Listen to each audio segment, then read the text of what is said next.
Assalamualaikum warahmatullahi wabarakatuh. Yang terhormat kepada Ibu Dr. Tantina Haryati, SEMAK, dan Ibu Elizabeth Putri Vizandra, SAMA, selaku dosen pengampu mata kuliah Akuntansi Keuangan Menengah Pertama. Perkenalkan kami dari kelompok 1 AKM kelas J013 akan mempresentasikan tugas minggu ke-11 tentang depreciation, impairment, and depletion. Jadi pada presentasi kali ini, kami akan menjelaskan tentang penyelesaian soal dari P11.1, soal P11.2, serta membuat soal serta jawaban tentang materi perkuliahan depresi. Sebelum itu, kami mohon izin untuk memperkenalkan diri kami terlebih dahulu. Perkenalkan, saya Raisa Ismadani dengan NPM terakhir 210. Perkenalkan, nama saya Nadine Ahadian Sifwa dengan NPM akhir 027. Halo, perkenalkan saya Tasya Azahra dengan NPM akhir 031. Perkenalkan, nama saya Priscilla Sistaniola dengan NPM 2501 30143.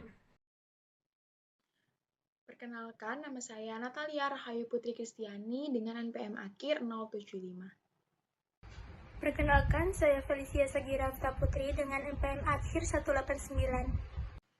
Baik, jadi yang pertama di sini ada soal P11.1, yaitu Aladdin Company membeli mesin 201 pada tanggal 1 Mei 2022. Data yang diberikan dalam soal yaitu purchase price sebesar $85.000 dengan credit terms 2/10 N per 30. Karena invoice dibayar pada tanggal 5 Mei 2022, perusahaan memperoleh purchase discount sebesar 2%. Lalu selain harga pembelian, terdapat freight-in cost sebesar $800 dan preparation serta installation cost sebesar $3.800 yang termasuk ke dalam harga perolehan mesin karena biaya tersebut diperlukan agar aset siap digunakan. Lalu selanjutnya ada labor cost during regular production operation sebesar $10.500 tidak dimasukkan ke harga mesin karena termasuk operating expense biasa. Lalu mesin diperkirakan memiliki useful life selama 10 tahun dengan residual volume 0. Namun perusahaan hanya berencana menggunakan mesin selama 8 tahun dan setelah itu diperkirakan dapat dijual seharga $1.500. Oleh karena itu, perhitungan depresiasi menggunakan useful life 8 tahun dan residual value sebesar $1.500. Jadi, pertanyaan yang diminta dari soal P11.1 ini adalah untuk yang pertama untuk menghitung beban depresiasi tahun 2022 menggunakan metode garis lurus, lalu yang kedua yaitu menghitung beban depresiasi tahun 2023 menggunakan metode SYD, lalu yang ketiga ada menghitung beban depresiasi tahun 2022 menggunakan metode saldo menurun ganda atau DDB. Lalu yang B, ini ada recommendation question, yaitu soalnya meminta metode depresiasi apa yang sebaiknya digunakan jika perusahaan ingin bebas depresiasi lebih kecil di tahun-tahun awal dan lebih besar di tahun-tahun berikutnya. Lalu diminta untuk memilih metode yang cocok dan menjelaskan alasannya. Baik, di sini saya akan menjelaskan jawaban dari soal A nomor 1 yang menghitung depreciation expense tahun 2022 menggunakan straight line method. Jadi yang pertama di sini saya akan menghitung cost of machine-nya terlebih dahulu. Jadi di sini ada purchase price sebesar $85.000 dikurangi dengan purchase discount 2% sebesar $1.700. Yang kemudian ada freight-in cost sebesar $800 dan preparation serta installation cost sebesar $3.800 yang ditambahkan. Hasilnya adalah cost of machine sebesar $87.900. Lalu selanjutnya ada residual value sebesar $1.500 dikurangkan dengan untuk memperoleh depreciation base sebesar $86.400. Jadi dengan useful life selama 8 tahun, annual depreciation dihitung dengan membagi 86.400 dengan 8 sehingga menghasilkan $10.800 per tahun. Karena mesin digunakan mulai tanggal 1 Mei 2022, maka depresiasi tahun 2022 hanya dihitung selama 8 bulan atau 8 per 12 tahun. Jadi, depreciation expense tahun 2022 adalah 10.800 dikalikan dengan 8 per 12, sehingga hasilnya akhir sebesar $7.200. Lalu di bawah ini ada contoh jurnal peletakannya. Ya, selanjutnya di sini untuk lanjutan dari masih soal A, untuk yang nomor 2, yaitu menghitung depreciation expense tahun 2023 menggunakan sum of the years digits method. Jadi yang pertama, saya menghitung jumlah digit umur manfaat aset, yaitu 8 ditambah 7 ditambah 6 ditambah 5 ditambah 4 ditambah 3 ditambah 2 ditambah 1, sehingga totalnya adalah 36. Karena tahun 2023 merupakan tahun kedua penggunaan aset, maka remaining life yang digunakan adalah 7 tahun. Lalu ada fraksi depresiasi menjadi 7 per 36, dan ada depreciation base sebesar $86.400, yang kemudian depreciation expense dihitung dengan mengalihkan 86.400 dengan 7 per 36. Jadi hasil akhirnya adalah depreciation expense tahun 2023 sebesar $16.800. Lalu di bawah itu ada contoh jurnalnya. Baik, di sini saya akan menjawab pertanyaan yang ketiga. Pada metode Double Declining Balance atau DDB tahun 2022, langkah pertama adalah menghitung harga perolehan aset. Harga perolehan diperoleh dari harga faktur sebesar $85.000, kemudian dikurangi dengan potongan tunai 2% sebesar $1.700. Setelah itu ditambahkan biaya pengiriman sebesar $800 dan biaya instalasi sebesar $3.800. Jadi, total harga perolehan aset adalah sebesar $87.900. Selanjutnya, untuk menentukan tarif penyusutan DDB, karena umur ekonomis aset adalah 8 tahun, maka tarif metode garis lurus dihitung dengan rumus 1, kemudian dibagi dengan 8, sehingga diperoleh 12,5%. Pada metode DDB, tarif garis lurus dikalikan dengan 2, sehingga tarif penyusutan DDB menjadi 25%. Kemudian untuk menghitung beban penyusutan tahun 2022, digunakan rumus harga perolehan dikali dengan tarif DDB-nya, kemudian dikali dengan proporsi waktu penggunaan aset. Perhitungannya yaitu $87.900 dikalikan dengan 25%, kemudian dikalikan dengan 8 per 12 bulan. Karena aset hanya digunakan selama 8 bulan pada tahun 2022. Hasilnya adalah beban penyusutan sebesar $14.650. Kemudian pada tabel penyusutan dapat dilihat bahwa nilai buku aset setiap tahunnya terus menurun karena adanya beban depresiasi pada tahun 2022.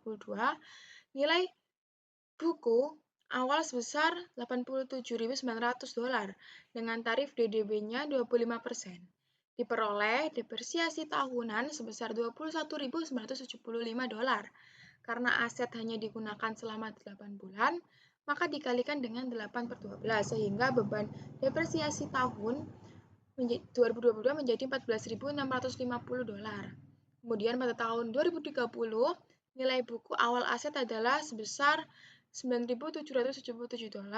Kemudian nilai tersebut dikalikan dengan tarif DDB-nya sebesar 25%, sehingga diperoleh depresiasi tahunan sebesar $2.444. Namun, pada tahun terakhir digunakan penyesuaian atau plug agar total akumulasi penyusutan sesuai dengan nilai buku aset, tidak turun di bawah nilai residu yang telah ditentukan. Karena itu, beban depresiasi tahun 2030 disesuaikan menjadi sebesar $8.277. Baik, selanjutnya saya akan melanjutkan pada soal yang B, yaitu metode penyusutan yang sebaiknya disarankan kepada Catcrow mengingat perusahaan yang dimilikinya masih baru, sehingga tingkat produksi dan penjualannya pada tahun-tahun awal diperkirakan masih belum maksimal. Metode yang disarankan adalah activity method. Metode ini dipilih karena perusahaan yang dimiliki oleh Catcrow masih tergolong baru, sehingga tingkat produksi dan penjualannya pada tahun-tahun awal diperkirakan belum maksimal atau masih belum stabil. Dalam metode aktivitas, beban depresiasi dihitung berdasarkan tingkat penggunaan mesin atau aktivitas produksi. Artinya, ketika penggunaan mesin masih rendah, maka beban depresiasi yang dibebankan juga rendah. Sebaliknya, jika aktivitas produksi tersebut meningkat dan mesin digunakan lebih sering, maka beban depresiasi juga akan meningkat mengikuti dengan penggunaan aset tersebut. Kemudian metode ini dianggap lebih tepat dibandingkan dengan metode yang lainnya karena dapat menyesuaikan biaya penyusutan dengan kondisi operasional perusahaan yang sebenarnya. Jadi perusahaan tidak terbebani biaya depresi yang terlalu besar saat produksi masih sedikit. Selanjutnya, soal yang kedua itu ada dari P1.2 yang membahas tentang depreciation atau penyusutan aset tetap, khususnya pada kasus particle periods menggunakan beberapa metode yang berbeda. Kita ketahui di soal ini tuh mesin dibeli dengan harga 89.000 euro pada tanggal 1 Juni 2022. Mesin ini memiliki nilai residu sebesar 5.000 euro dan umur manfaatnya selama 7 tahun. Selain itu, mesin ini diperkirakan dapat beroperasi selama 42.000 jam dan mampu memproduksi total 525.000 unit selama masa pemakaiannya. Pada tahun 2022, mesin ini digunakan selama 6.000 jam dan menghasilkan 55.000 unit. Sedangkan pada tahun 2023, mesin ini digunakan selama 5.500 jam dan menghasilkan 48.000 unit. Lalu apa yang diminta dari soal ini? Soal ini tuh meminta untuk menghitung beban penyusutan mesin untuk 2 periode, yaitu tahun yang berakhir pada 31 Desember 2022 dan 31 Desember 2023 dengan perhitungan menggunakan beberapa metode. Di mana metode yang pertama yaitu straight line. Langkah pertama untuk menghitung menggunakan metode ini yaitu kita menghitung dulu dasar penyusutan, yaitu harga perolehan dikurangi dengan nilai residu sehingga mendapatkan hasil 84.000 euro. Selanjutnya itu dibagi dengan umur manfaat selama 7 tahun sehingga beban penyusutan per tahun itu sebesar 12.000 euro. Karena pada tahun 2022 hanya digunakan selama 7 bulan, maka penyusutannya itu adalah 7/12 dikali dengan 12.000 euro, yaitu sebesar 7.000 euro. Sedangkan pada 2023 dihitung penuh selama 12 bulan, sehingga beban penyusutannya 12.000 euro. Selanjutnya, kita menggunakan metode units of output, yaitu berdasarkan jumlah produksi. Tarif penyusutan per unit dihitung dengan membagi 84.000 euro dengan total estimasi 5.205.000 unit sehingga diperoleh 0,16 euro per unit. Untuk tahun 2022 penyusutan dihitung dari 55.000 unit dikali dengan 0,16 euro sehingga hasilnya itu 8.800 euro. Sedangkan pada 2023 48.000 unit dikali dengan 0,16 euro menghasilkan 7.680.000 euro. Pada soal C, kita diminta untuk menghitung beban depresiasi mesin menggunakan metode working hours atau jam kerja. Metode ini menghitung depresiasi berdasarkan seberapa lama mesin digunakan, jadi bukan berdasarkan waktu dalam tahun, tapi berdasarkan aktivitasnya. Dari soal itu kan diketahui harga perolehan mesin sebesar 89.000 euro dan nilai residunya sebesar 5.000 euro, sehingga total yang bisa disusutkan itu 89.000 dikurangi dengan 5.000 euro adalah sebesar 84.000 euro. Selain itu Total jam kerja selama umur manfaat mesin diperkirakan 42.000 jam. Nah, untuk yang pertama kita mencari dulu tarif depresiasi per jamnya, yaitu dengan membagi 84.000 dengan 42.000, sehingga didapatkan hasil sebesar 2 euro per jamnya. Selanjutnya kita hitung beban depresiasi berdasarkan jam pemakaian setiap tahun. Pada tahun 2022 mesin digunakan selama 6.000 jam, sehingga beban depresiasinya adalah 6.000 dikali dengan 2, yaitu sebesar 12.000 euro. Kemudian pada tahun 2023 mesin digunakan selama 5.500 jam, sehingga depresiasinya menjadi 11.000 euro. Selanjutnya ini menggunakan metode Sum of the Years Digits atau SYD, yaitu metode depresiasi yang bersifat dipercepat. Artinya beban depresiasi itu akan lebih besar di awal masa manfaat, kemudian akan semakin kecil di tahun-tahun berikutnya. Pertama, dihitung dulu jumlah angka tahun dari umur manfaat mesin. Karena umur mesin 7 tahun, maka dijumlahkan 1 sampai dengan 7. Hasilnya adalah 28. Kemudian menentukan fraksi untuk tiap tahunnya. Untuk tahun pertama fraksinya adalah 7/28 dan untuk tahun kedua adalah 6/28. Di tahun 2022 karena mesin dibeli pada bulan Juni, maka hanya digunakan selama 7 bulan. Beban depresiasi setahun penuh seharusnya 84.000 dikali dengan 7/28, yaitu 21.000 euro. Namun karena hanya digunakan 7 bulan saja, maka dikalikan lagi dengan 7/12, sehingga hasil akhirnya adalah 12.250 euro.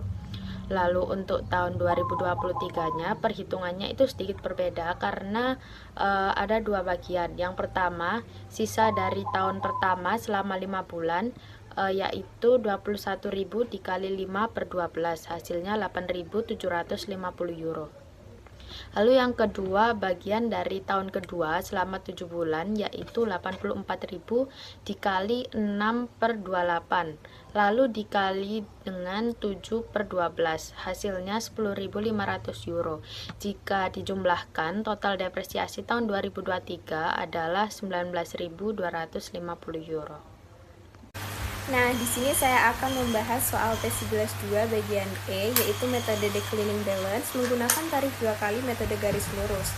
Yang pertama, saya menghitung rate per unitnya, yaitu sebesar 28,57% yang berasal dari 2 kali 1/7, karena di sini umur aset selama 7 tahun.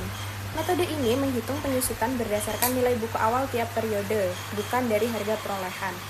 Pada tahun 2022, aset dibeli seharga 89.000 euro dan mulai digunakan pada tanggal 1 Juni, sehingga penyusutan dihitung selama 7 bulan atau 7/12. Perhitungannya adalah 89.000 euro dikalikan dengan 28,57% dikali 7/12, sehingga perolehan beban penyusutan sebesar 14.833 euro. Nah, nilai ini kemudian mengurangi harga perolehan, sehingga nilai buku akhir 2022 menjadi 74.167 euro yang didapat dari 89.000 euro dikurangi dengan 14.833 euro. Lalu pada tahun 2023, penyusutan dihitung selama 1 tahun penuh menggunakan nilai buku awal tahun yaitu 74.167 euro. Dengan tarif yang sama, beban penyusutan adalah 74.167 euro dikalikan dengan 28,57%. Didapati hasil yaitu sebesar 21.191 euro. Baik, selanjutnya saya akan menjelaskan soal mengenai materi depresi tambang. Pada soal ini diketahui bahwa PT Cahya Mineral memperoleh hak pengelolaan tambang batu kapur pada tanggal 1 Januari 2024 dengan harga perolehan sebesar 5.500 juta rupiah. Selain itu, perusahaan juga mengeluarkan biaya eksplorasi sebesar 750 juta rupiah dan biaya pengembangan tambang sebesar 1.250 juta rupiah. Setelah kegiatan tambang selesai, perusahaan memperkirakan nilai residu sebesar 600 juta rupiah berdasarkan hasil survei geologi, tambang tersebut diperkirakan memiliki cadangan batu kapur sebanyak 1.150 ton. Pada tahun pertama operasi, PT Cahya Mineral berhasil mengekstraksi batu kapur sebanyak 175.000 ton. Dari soal tersebut, kita diminta untuk menghitung total biaya perolehan yang dapat dideplesi, lalu hitung tarif deplesi per ton, dan yang terakhir yaitu menghitung beban deplesi tahun pertama. Selanjutnya kita masuk ke bagian diketahui dan jawaban nomor A. Data yang diketahui yaitu harga perolehan tambang sebesar 5.500 juta rupiah, kemudian ada biaya eksplorasi sebesar 750 juta rupiah, lalu ada biaya pengembangan tambang sebesar 1.250 juta rupiah, lalu ada nilai residu sebesar 600 juta rupiah, lalu ada estimasi cadangan tambang sebesar 1.150.000 ton, dan yang terakhir ada produksi tahun pertama sebesar 175.000 ton. Untuk jawaban nomor A, kita menghitung total biaya yang dapat dideplesi. Caranya yaitu menjumlahkan seluruh biaya tambang, yaitu 5.500 juta rupiah ditambah dengan 750 juta rupiah dan ditambah dengan 1.250 juta rupiah, sehingga total biaya tambang menjadi 7.500 juta rupiah.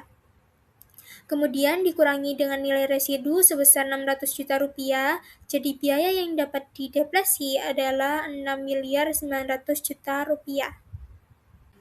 Baik, selanjutnya kita menghitung tarif deplesi per ton untuk jawaban nomor B.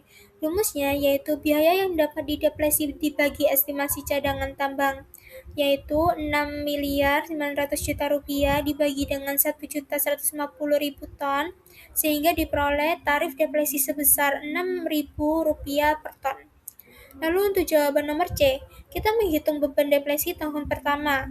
Rumus yang digunakan adalah jumlah produksi tahun pertama dikalikan dengan tarif deplesi per ton.